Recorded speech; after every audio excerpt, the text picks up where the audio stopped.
I kind of wanted to talk to people about kind of basically the journey I've been on, in my faith and my relationship with God, just to let them know where I'm at. And really, I feel a responsibility to kind of share my pitfalls, the things that I have hurt my faith and that have made me struggle, and the things that I found are so beneficial about my relationship with God. I want to kind of share that with people just so they could know maybe that's something that's happening in their life or something that they kind of equate with what I've gone through, and maybe might help them a little bit, possibly be closer to God. And I want to also give God the credit for all the good things he's done in my life. I wanted to show that to people. So if we get that up. No, I mean, I think it's a perfect place to start. So what is up, y'all? King of Comebacks 2Ks. This is Creating Greatness Podcast. Here with my main man, Anthony J. Spencer. And, he feels this responsibility. And I commend him in his efforts. I think that none of us should shame ourselves or be upset with ourselves for questioning our faith, whatever our faith is. In fact, in my personal experience through going through these personal struggles and questioning just about everything that I could possibly think of, I've only been more secure in my faith and solidified in my beliefs. So, first of all, I'd like to start with that and just say, hey, we're all on this road together. We're all on this journey together. Don't be upset with yourself or questioning like things that are so difficult to believe, especially when times get very trying. And I'm very excited to hear about Tony's journey over the last few weeks since we've spoken to him last. How you doing, my I'm friend? doing good, man. Thanks. I always love talking to you, and I appreciate this opportunity, to be able to share with not just you, but everybody on that watches. And um, well, so I'd say about this has been going on for a couple years since I moved. I would say it's been a process of kind of.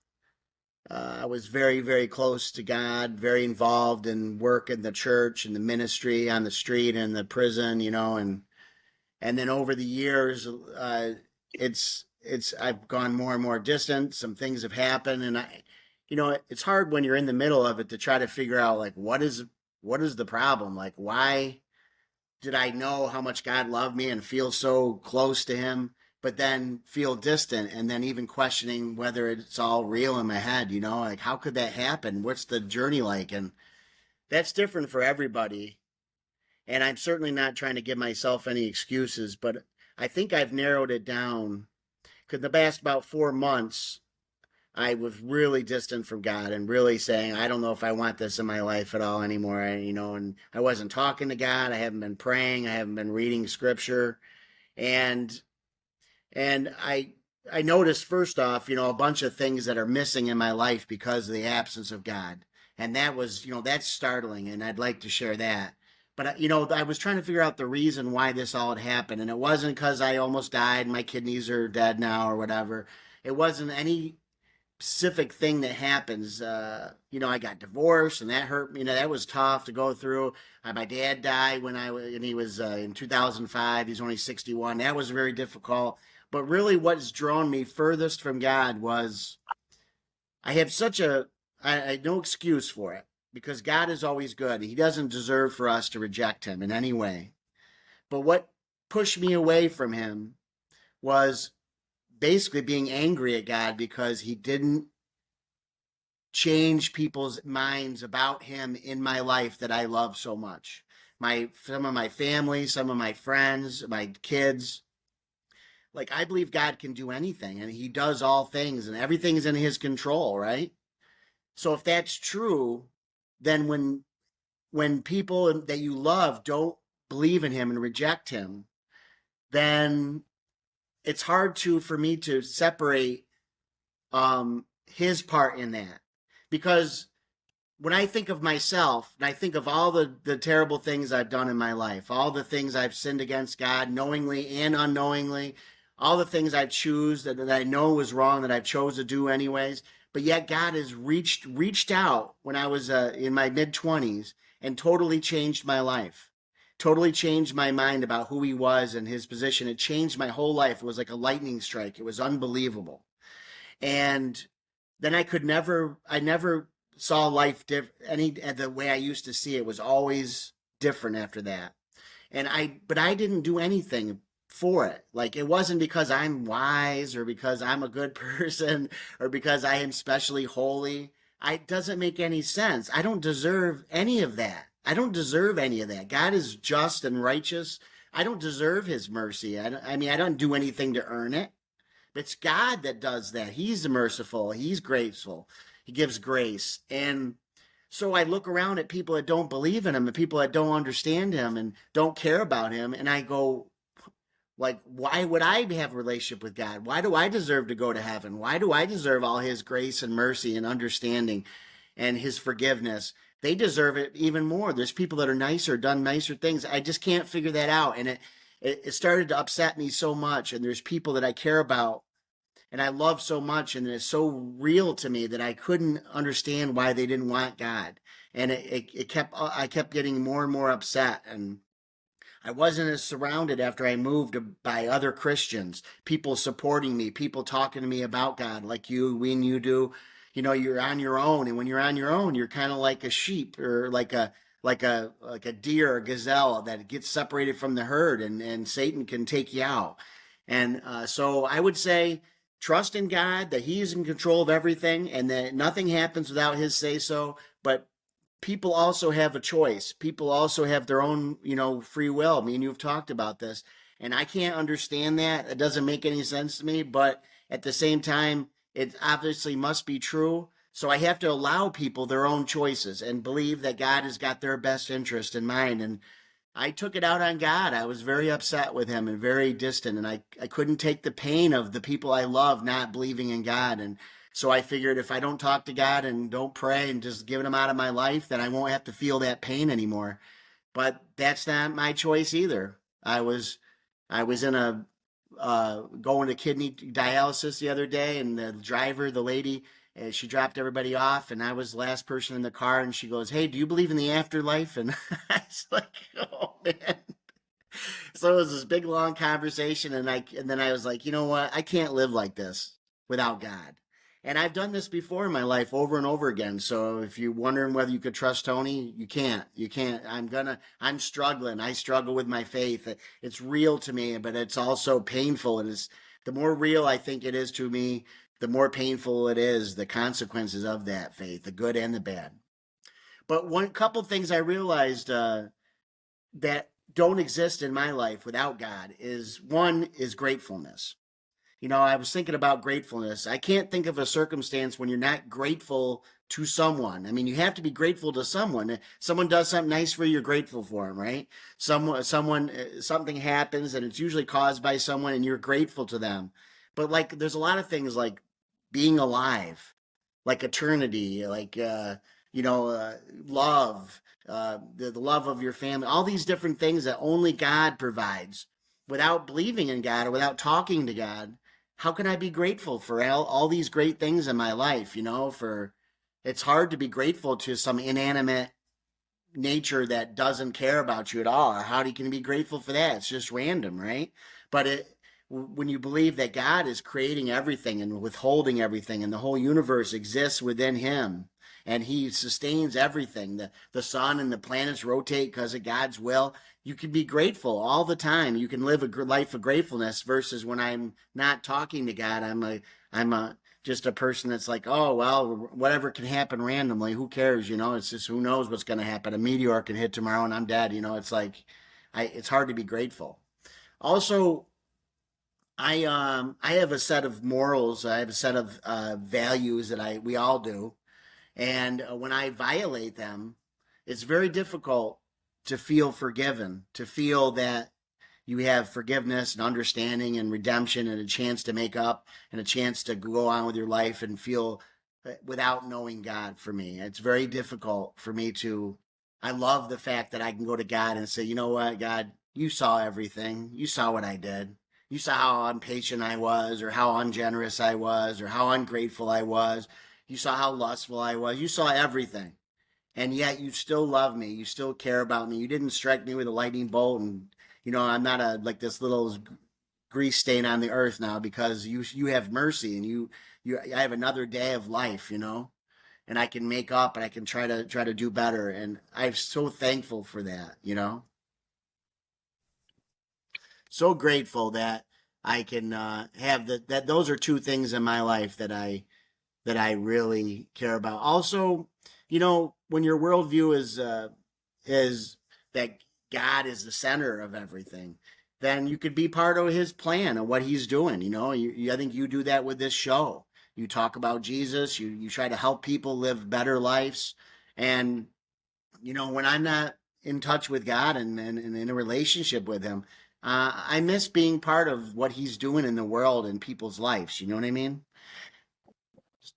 So those things have definitely changed, and I just pray every day that I would never take out unjustly being angry at God. I think it's okay to basically yell at God, say, hey, why am I, what's this going on? He's God, He can take it. It's in the Bible, in the Psalms. People cry out to God all the time, not understanding what's happened in their life. But you always have to come back to the point that He is God. He's always good. He's perfect. He's never evil. And it says all things work for the good for those who love Him and are called according to His purpose.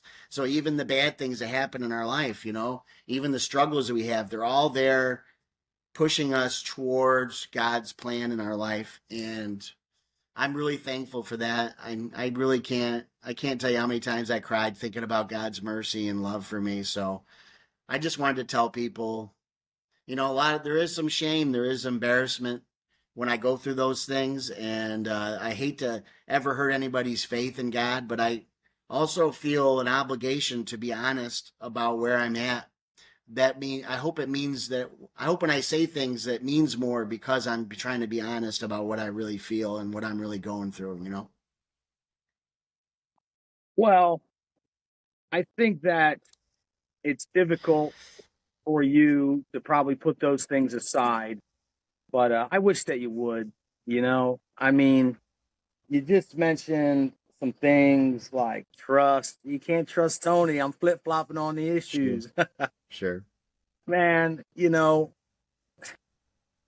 this life we're living is a crazy thing, Yeah, it man. is. And we have each other, we have our families, and some of us have spouses. Those things are amazing. But sometimes ultimately you can feel alone. You're alone in your thoughts, you're alone in your actions, you're alone in your beliefs, like you say. And when you feel alone, you feel like that lost sheep away from the herd that could get picked off by evil. Yeah. And it is much harder standing alone. But when you're doing that and you're going back and forth, I don't think that you should ever be shameful of questioning your beliefs, screaming out, crying in anger to God. I mean, some of the moments that I've had where I've been there, I mean, it is proceeding of like the biggest revelations and realizations that I've had in life. And as I spoke before, I I guess I've went through moments where I've felt very guilty, and I've spoke to Jesus about it. I speak to Jesus all day long, and you can say whatever you want about it. And it's just like what Tony was saying. It helps me to lean on Him and know that He's there, and know that another thing that you said. Well, let me continue with this one before I get too far off. But uh, I say to Him, I'm sorry that my faith is so little. When things go awry, when things go wrong. I mean, just here recently, there was some technical difficulties with my bank, and they weren't depositing, funds, and it caused an uproar. You may have heard about it, maybe not you, but maybe some of the listeners, especially if you deal with Capital One. And while I'm not here to throw shame on them, they've been a great bank to me, and they fixed it, but it took like 4 days. So, like, if you're waiting for your check, like, thank the good Lord, I'm grateful that I wasn't in a situation where, like, some people are, where they're absolutely check to check, and they are like, oh my God, what were they going to do? There was an uproar online, but certainly was tighter than I wanted it to be, and I'm getting upset and frustrated, and I talk to the Lord and say, I'm sorry, my faith's so little, Lord. I know you got a plan. I know it's going to work out. So, we all go through that, even if it's on a day-to-day basis. And I think that everyone at least one time in their life. And you, like you've said it, it's been multiple times, because it's painful to watch people close to you and feel, if you believe directly or fundamentally in the way of heaven and hell, that you may be there without them, or you may never see them again, or they will have to suffer. And you're more feeling than me. And I think that it's something that I could work on, and maybe you could work on, and between the two of us, we can find a better balance together, just like everyone else out there on Creating Greatness Podcast. It tears you apart to feel like that, and I don't feel that deeply like you, and I commend that in you. You know, it makes you who you are. But we do trust you. I don't think that you should be ashamed and embarrassed. When we go through these periods, like I said, it could be right before a major revelation, a major realization, a major level up in life. And then you come out on the other end more secure in your beliefs and solidified in your faith. And that's a beautiful thing. So how could it be, a bad thing that you went through all that? Yeah, I think people can relate at being angry at God. I think also that if you don't believe in our Lord and Savior Jesus Christ, just try leaning on God.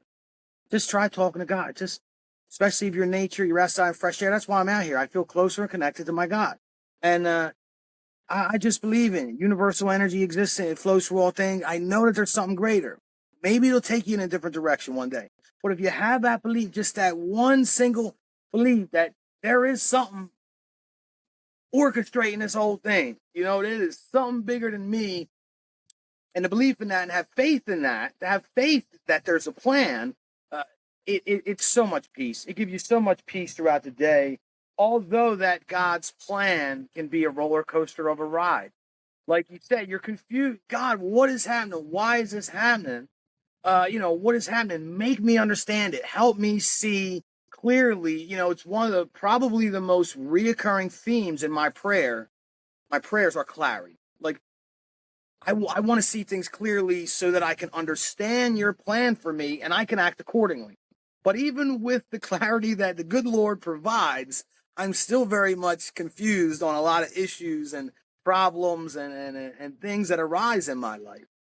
So it's a very bumpy road. And I think that it just goes back to the faith, the understanding, the God, the divinity. I know you got a plan. Just help me see it, because it's getting bumpy. It's getting a little crazy. And lastly, I think something that it's just beautiful to me, man. And it's something that you mentioned. Like, you see all things. You've seen what I did. You've seen me sin. You've seen everything that I'm embarrassed about, ashamed about, everything that I'm guilty about, my darkest moments. Yet, you still love me. And that's just what I was talking to my mom about. It's funny, just this morning, I was talking about me and my wife, and we're going to get a little bit into marriage a little bit later on in the show, and compatibility and maintaining successful relationships. Very important, in my opinion. It goes along with everything that we're talking about. But I was saying, early on in our marriage, me and my wife, we jumped into it. We knew we wanted each other. We knew we wanted a family. We really jumped into it. Definitely some bumps in the roads and some difficult conversations and some very trying times. But through a lot of that, like, I was exposed on every level to my wife of, like, neither one of us really lived with someone for a very long time or was in a really long-term committed relationship. And there was so many little ugly truths that came about, not just me, although it was primarily me, but with my wife, of like, wow, this is who we really are. And to be exposed to someone like that, like, there's no lies, there's no hidden agenda, there's nothing. It's all out here on the table, and I know it is a friggin' mess. And to take that, and my wife still love me and be willing to work with me and to accept me as long as my behaviors were changing and becoming more and more of the person that she saw in me, the reason why she married me. And then it goes the other way as well, just a lot less. I was like 80-20, 90-10, where, okay, we have to work these things out and get it together, but I see you and I love you. And you saw me, the person that I hid from the world for so long, the person that I hated, that I despised, that I was disgusted with. And you loved me. You chose to still love me. Now that's a human being, and that's the power of that. And you hear me speaking, like the glory that it brought into my life to have now a successful, happy marriage because of that moment of darkness. And then to take that and expand upon it a trillion infinite times to the glory and grace of God's love. That he's seen it all, because your spouse sees it all, or your best friend or whoever you open up to, and maybe they still love you, and that's a strong, powerful thing. But God even sees your thoughts. He even sees the things that you would never act upon, but you think them, and he still loves you. He still graces you with life. He still graces you with breath. He still graces you with food and shelter and a purpose. You just have to find it. And to me, that power of love from my spouse, my wife, and then expanded upon in infinite with God's love, I could never give it up. It's awesome. You were talking about that thing, you exposing who you really are to your wife and her to you. Me and my wife, I would say that I'm so thankful that I found her, and that she's changed my life. I respect her. She has so much wisdom, and she's taught me so much. And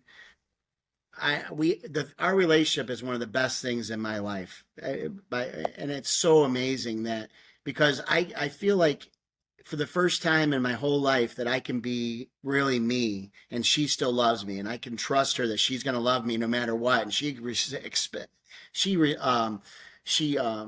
accepts me for who I am. And she is always a straight shooter. She doesn't pretend any games. And, I think about our relationship, and I look at, I feel bad. I really do. I feel generally sad for people who hurt each other, who are alone. They isolate themselves. They have a failed relationship after failed relationship. I mean, I was divorced once. And before that, I didn't have hardly anything. Just quick things. I never had any good relationships. But I generally feel sad when I think that this kind of love and this kind of relationship is available to everybody who wants it. I really believe that.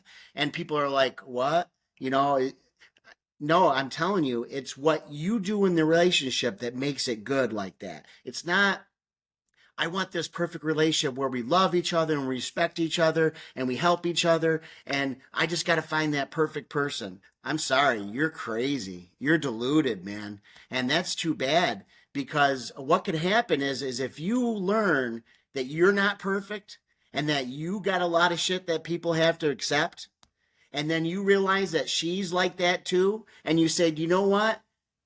Who am I to expect somebody to be perfect when I'm not perfect? And you accept them for who they are, and don't try to, say you got to change or you got to be something you're not. And they do that for you. All of a sudden, now you have a perfect relationship. You have a perfect bond of love and acceptance, and you guys can grow better together. But instead, if you just say, oh, look at them, I'm so great, and they need to be doing these things.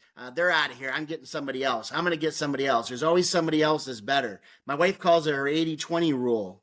If you're always looking for the 20% that you think somebody else can give you, but you ignore the 80% that this person brings to the table, you're never going to be happy. But if you have some humility and look at yourself and say, hey, man, I can't believe anybody wants to be in the same room with me for more than a couple hours. And you're like, I'm not saying to lower your standards. I'm saying be realistic about who you are and who they are. And then you can have an awesome, God-centered, beautiful relationship. It's so unbelievable, and it's available to everybody. You don't have to win some lottery. It's what you do to the other person that makes it great. I'm on fire about that, dude, because people are lonely and sad out there, dude. Yeah, listen. I mean, you couldn't have hit a better point for me right now in my life. I mean, I'm actually I've talked about it a little bit, but I'll talk about it a little more because I'm actually progressing through it, and the expected finish date is 2025 of the book, and it's called How to Heal and Find Love, and it's exactly what you were just talking about. You know, a lot more to it. Please buy it when it comes out. He didn't just say it all. No, I'm just kidding. But yo, I came to that realization too, man, and I'm glad you're on fire about it because I'm on fire about it as well. It's like when you see the people that you've spoken of that, you know, wouldn't accept the Lord and you hurt so deeply for them. I had a hard time feeling their pain because even when I was away from God, I didn't feel it. I was more like oblivious to it. But something that I did feel, the pain that I did feel was just not being loved, you know? Like, I'm just being honest. Like, here goes the soft part of me, dude. Like, when I stripped all the thug and the gangster away, nobody loved me, man. Like, nobody loved me, man. My life was fucked up. Yeah. I didn't have any love in my life. I didn't love me. I didn't love people. Nobody loved me. And so for like me meeting my wife and then like talking to you like I just talked and just exposing it all and to have that love given to me freely and then to move on and then like have children and children like just like love you like you're just the world to them. Like they love you unconditionally. They know that you're not perfect. They love you. All they need is a little time and attention and that love reciprocate. And so that pain, because it's so real to me, made it a priority to me to address it. It's like, okay, we talk on the podcast every week. We're putting out fire. We're putting out self-improvement. We're putting out life-changing tips, techniques, and tools that are really going to make you enjoy this ride and have a wonderful conversation while you're at it. You know, hit me up, Creating Greatness Podcast at Gmail, all lowercase. And I even did a podcast about it, and that was really the starting point for the book. It's like keys to finding that special someone and keeping them. But then I go, there's so much more to it. Like, let me expand on it and write it. But then when I started writing on it, I had to change it from keys to finding that special someone because there's so many prerequisites to meeting that. You have to fix you. You know what I mean? You have to be coming from a place of strength and completeness, not a place of incompleteness and like almost like desperate or low self-confidence, because that's going to drive you to be with someone and accept things that you're not deserving of. And then that's not conducive to like a healthy, successful life like me and Tony are talking about.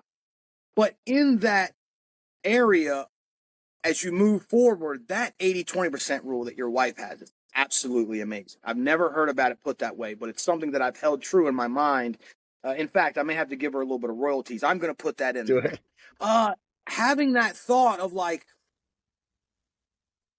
my wife makes me angry. She does A, B, and C. We've been together many years now. Why won't she change 1, 2, or 3? And I always have that thought. I just go, man, look at what the mess she deals with. Like, and I always looked at it and look at what you have in that woman. Look at what you have. And don't look at what you don't have. Like, okay, these couple little things that annoy me. Like, right. Like, I'm pretty certain on a regular basis, I aggravate and annoy my wife with little things that I do, at least 20%. But I think she does the same and looks at that 80%. And then it also moves into that 50-50 scenario that you're talking about. Like, your relationship is what you put in it. Like, if you're not willing to work for this thing, man, like, it's not going to work. And it comes with little self-sacrifices. You have to sacrifice a little bit of your ego, sacrifice a little bit of your pride, sacrifice a little bit of your self-importance. Like, maybe this relationship working is more important than, like, my wishes, wants, and desires. And I think it's even a little more important for the man. I'm sorry. I'm old school in that way. Like, where I feel like my role as a husband and a father is one of service.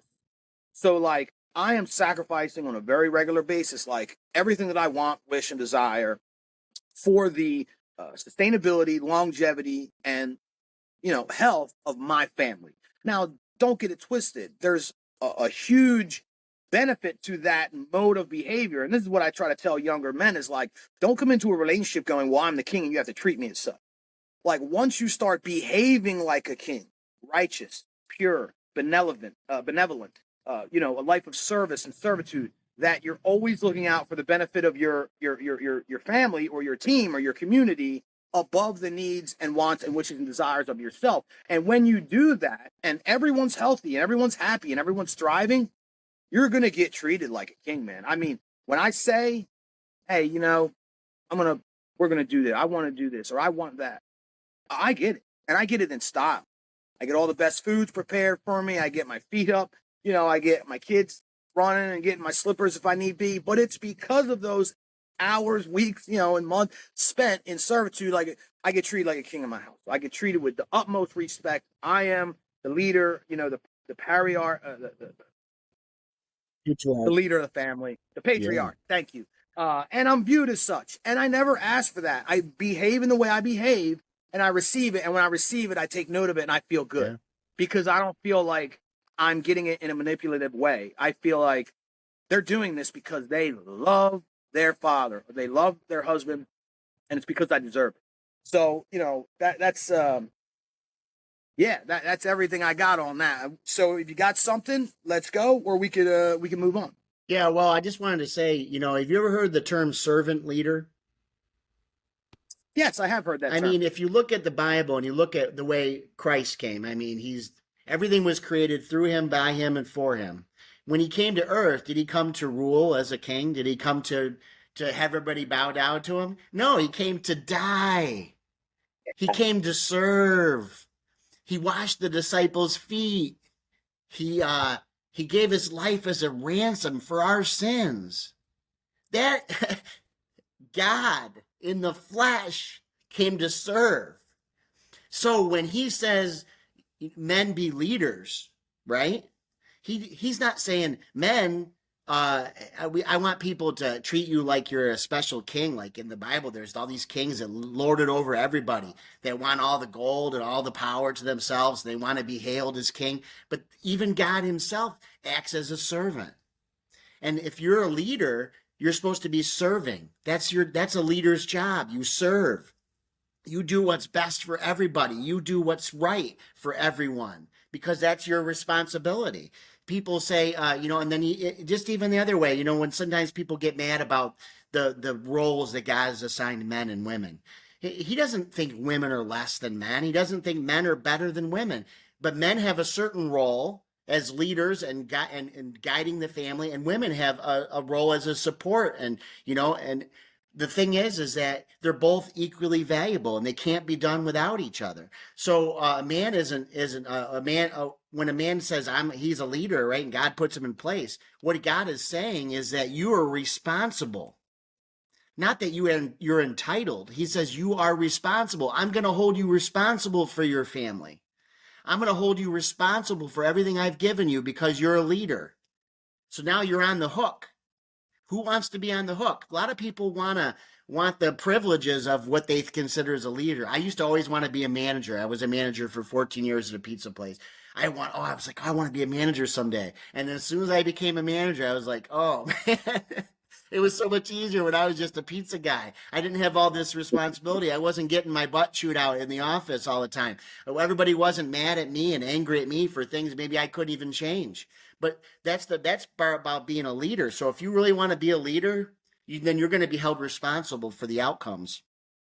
And, that's the point, is that you're not supposed to lord it over people. It's a responsibility being a leader. You're supposed to be a servant. You're supposed to die like God died for mankind. We're supposed to die for our wives and our children, die to self and live for Christ so they can prosper. You know what I mean? Yeah, no, I mean, that's a more biblical way of saying what I guess I feel like I've been doing. And I have to continue to do that at times where it's like, that's how you put it, die to self. Like I have to diminish that want and need right now and do what's for the greater Amen. good. I think that it's very important. What you said is that we are of equal importance and the roles don't have to be anything looked down upon. It's like, this is how we work best together. This is how we thrive. And I believe that that's why uh, the attacks on the family structure have been there, because the family is the unit, and we are able to do so much more together. Yes. When you combine the masculine and feminine powers, there's something special to it. The way that we play off each other, we are able to do amazing things in this world. I think probably 90% of the most successful people in the world, male or female, would tell you that in the background there's a solid person that they've been leaning on, maybe just at home, away from the media, away from the spotlight, that's enabled them to do the great things that they've done. I wouldn't, not that I'm Elon Musk, not that I'm even trying to be, but I wouldn't be here sitting in front of you all right now in this nice area, being able to speak like this, being able to have this many people listen to the show. I wouldn't even be here if it wasn't for my wife. And we expect to do great things together for a long time to come. But if you want to turn the page, it's not really turn the page. It's still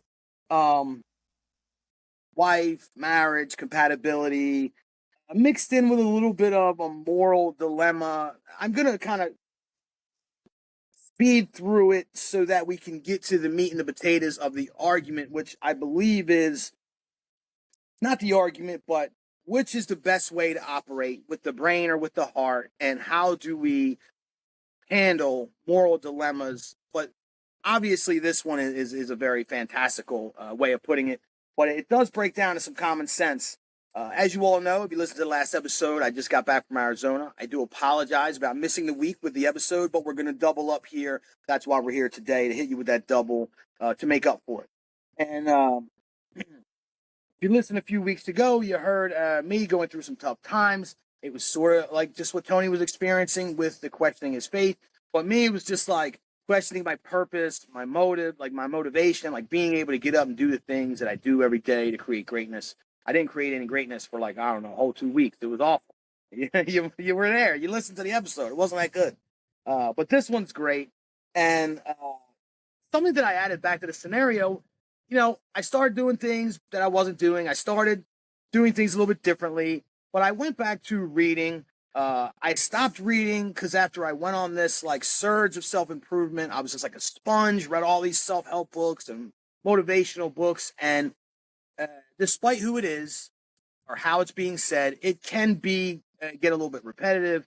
And because I think I got a little bored with it, same exact things, putting in different words, whether you're going all the way from spiritual books to religious books to just motivational books, the dots all connect, my friends. And that's what we're here to do on Creating Greatness is connect those dots in our lives so that we see bigger truths. When you start to see reoccurring themes through multiple genres of successful and happy people, you start to realize, okay, these are some of the deeper truths about life. But with some of those already acknowledged, I fell off of reading. When I got into the funk, I went and picked up a couple, what do you call it? Fictional, right? It's fake, fantasy fiction.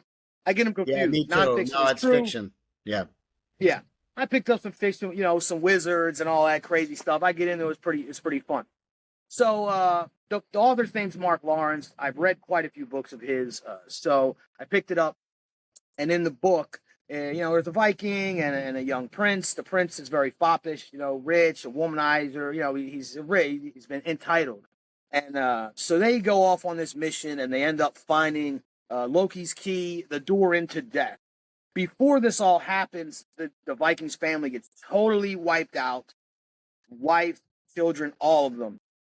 And my wife, on the way to Arizona, we're in the car, we're driving to Tampa to the airport. And I said, how's the book going? What's going on? I'd start telling her this story. Like, yeah, the Viking, he's going to open the door of the dead, that he took this key, Loki's key, and he's going to get his family back. And then the prince, is like, oh my God, I can't believe we're doing this. And then so obviously a conversation springs, and she's my wife, being my wife, and that's why I love her, because she's all heart, man.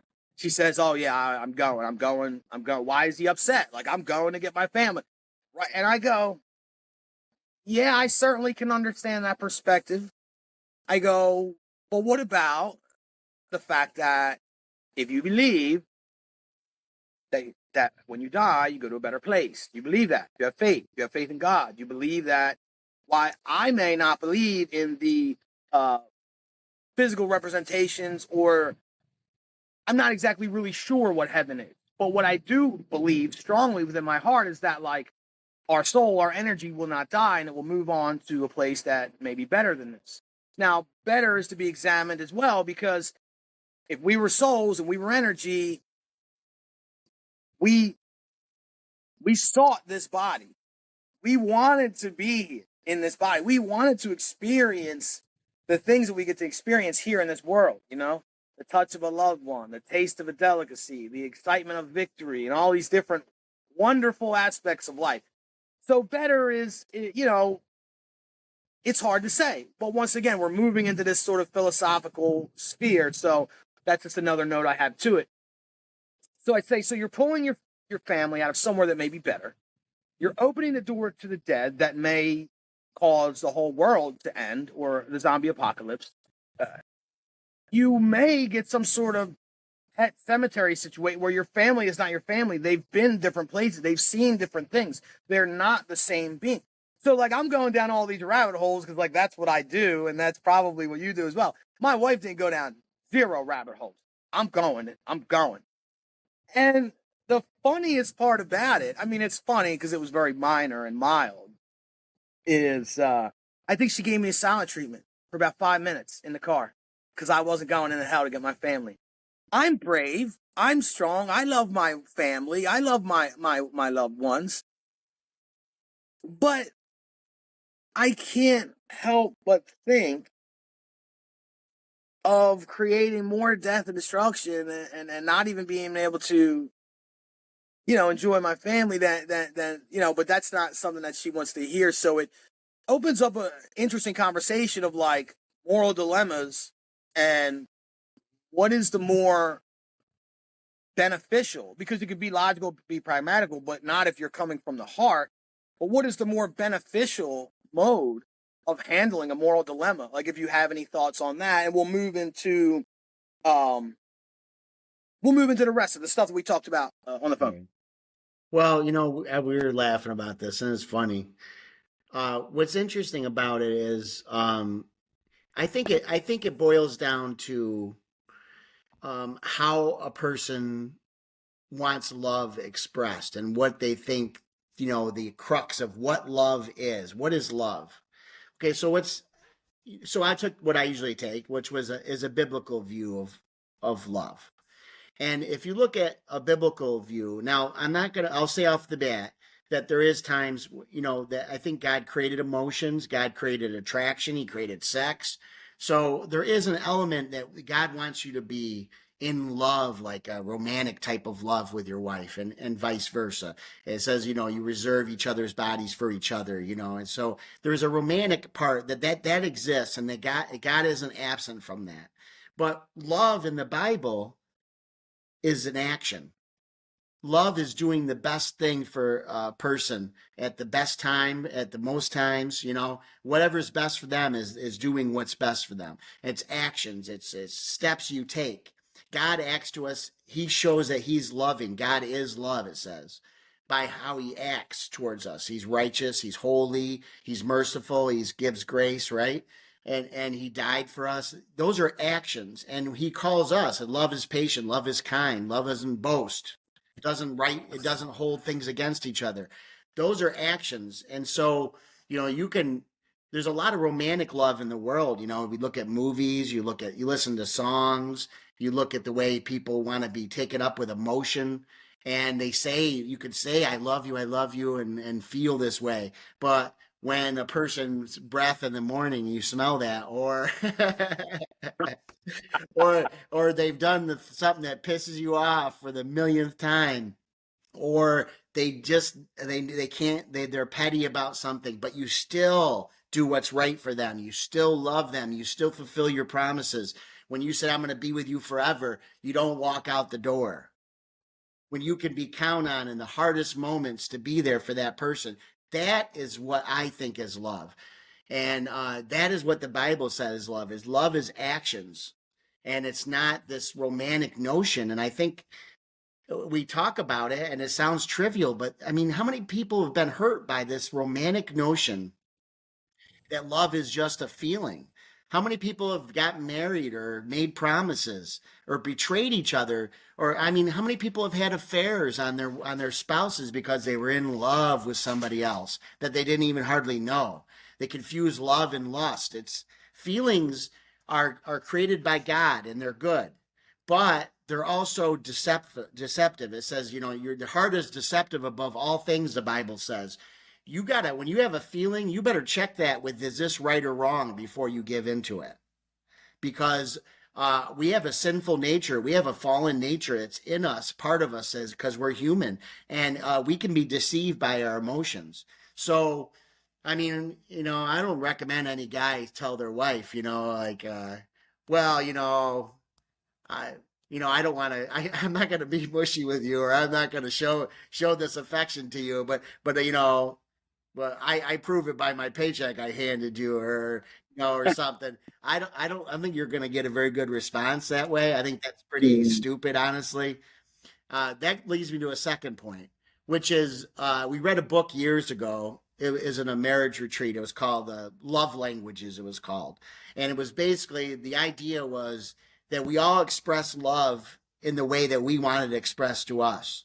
And even though you might be expressing love by cleaning the house, making dinner, doing the dishes, feeding the dogs, shoveling the walk, taking care of fixing some heater problem in your house or some crazy stuff, getting the oil changed. If your wife wants love because she wants to hear it verbally, she wants to hear you tell her, she wants to smooch you, she wants to be taken out to dinner. I mean, obviously there's compromises, but if you really want your wife or your spouse, your husband or wife, to feel love, you got to express it in a way that they'll get it. I mean, you could be spinning your tires going, well, I show her I love her all the time, but she don't care. Well, you're being stupid. I'm just going to be honest. You're being dumb. You want her to accept it the way you want to give it. And that's selfish. So you got to have a compromise. You got to sometimes express love. And my wife does that for me all the time. And I like affection. I like to be told I'm loved. I like to be shown these things. And so she expresses that to me, and I try to do it her way. She likes to be in proximity with each other. It's about time spent together, so instead of running around doing all this crazy stuff I like to do, and go, on these missions, I make it a priority to spend time with her and be together, because that's how she feels love. And if you're smart enough to tell each other these kind of things, well, I guess like to your point earlier, you got to fix yourself. You got to know the way you're expressing love and the way you like it to be able to tell your partner. You got to do some examination of, how do I receive love? Because the way you're giving it is the way that you want it. And sadly, if you've been shown love in a hurtful way, in a twisted way, you can pass that on to people as well. It's people that show love in a very twisted way because it was given to them in a twisted way, and there's no excuse for it. But when we don't examine our lives and figure out why we're doing what we're doing, we can pass that on and keep it going, and there's no reason for it. Yeah. I mean, I think it's a perfect point to sort of end the show on. As most of my conversations with you, I pick something up, man. And that's something that I never really articulated that way in my mind. It's definitely not something that I verbalize, that I love the way that I want to be loved. I never really thought about it that way. I do think that the gist of the point, if I got it correctly, was have the awareness that maybe you're right in the way that you're thinking, but if you believe it to be love is an action, love is a service, love is a continually considering the person that you love and doing what's best for their well-being and doing the things that make their lives easier and better and all those different things. That is the way that I show my wife love, without even articulating it the way that you spoke of. And once again, when these dots connect, it sort of links you into deeper truths. So with the awareness that at least biblically, the way that I've been loving naturally is correct, I have a realization that is right and that is sound judgment, and the dots have connected for me there. But to take that wisdom that I now have and go, well, honey, I'm right. The Bible says so. That's not really going to work for the longevity of my marriage. Okay. So you have that awareness that, okay, maybe I'm right, but I'm not going to throw it in their face, because while my wife does not love me in a toxic way, thank God, we've both been through some toxic relationships. I think that if you look at that within yourself and identify it, I think you're one step closer to figuring out how to spin out of it. And maybe we'll pick that up later. It's a wonderful topic, but my wife loves in a romantic way, and I'm sure it has hurt her in the past, and I'm sure I hurt her with it, because just like these thoughts on love and emotion, I'm very tough. I'm very masculine. I don't think about love and emotion much. But I'm joking around, but it is the truth. I put enough thought in it to make it logically work in my life. But as far as feeling that romantic movie-like love, that I know that there's women out there that not just my wife that want that wish that they had that. I tell my wife I love her. I look at my wife and tell her she's beautiful, but it's like different, like the way that they really want it and feel it. So I think you're doing yourself good to go back to that like 50-50 rule, like we were talking about. You got the 80-20% rule your wife talked about, is where you meet people in the middle with what they're able to offer and then their imperfections. And then just like this, okay, even communicating about it, I think will go a long way, which is something I'm going to communicate this conversation with my wife, maybe even ask her to play it back, is like, okay, I've just been clued in to something deeper about our marriage. Thank you, Tony Spencer. And thank you for coming on the show. Oh, you're welcome. And thank you all for listening in. Thanks. I really appreciate Yes, y'all. brother. Appreciate it. God bless.